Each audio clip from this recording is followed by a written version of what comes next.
Hi! Welcome back to my lesson. After we discuss the nature and scope of economics, let us go now to the different basic economic concepts.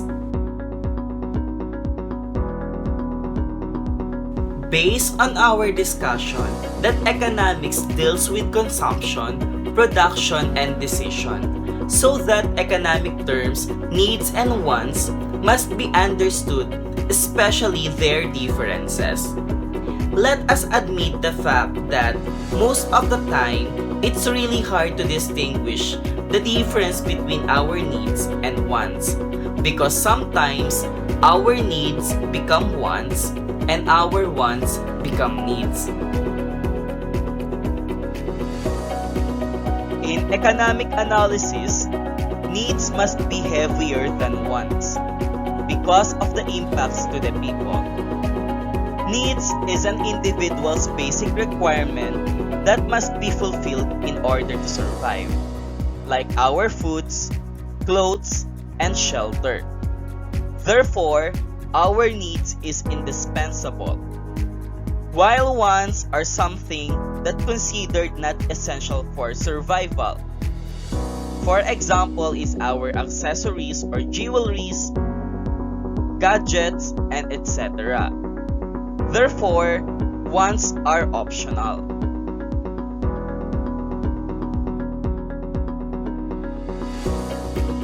In an ancient time, there are only three basic needs: foods, clothes, and shelter.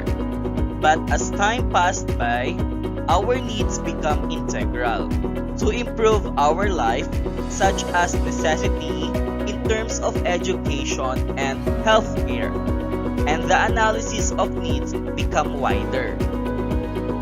Abraham Maslow, a psychologist, created a significant studies about motivational theory, or this is also known as hierarchy of needs. Maslow hierarchy of needs comprises the 5-tier classifications of human needs. It is also called as motivational theory, which represented human actions are directed toward goal attainment. Our needs lower down the hierarchy must be attained or satisfied before progressing to the higher level of needs. For example, the first level is the physiological needs, such as air, food, and shelter. These are basic needs tend to be satisfied for most people to survive before other things, while the second and the third stage are considered as psychological needs, including safety and security, human belongingness or affinity by the presence of our family, friends, and the fourth one is self-esteem, referring to human dignity and strength.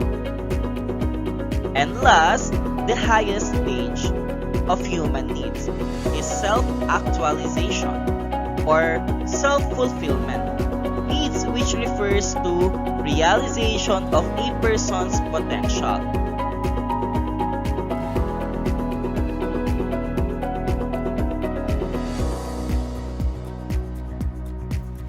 It is normal to want things, and it's not bad to satisfy our wants, especially if we can afford it. I have some tips to balance our consumption in terms of our needs and our wants. First is identify your goods based on your lifestyle and status into the following categories. First is your high priority needs, your high priority wants, which is your low priority needs, and your low priority wants. Second is don't let your needs turn into wants.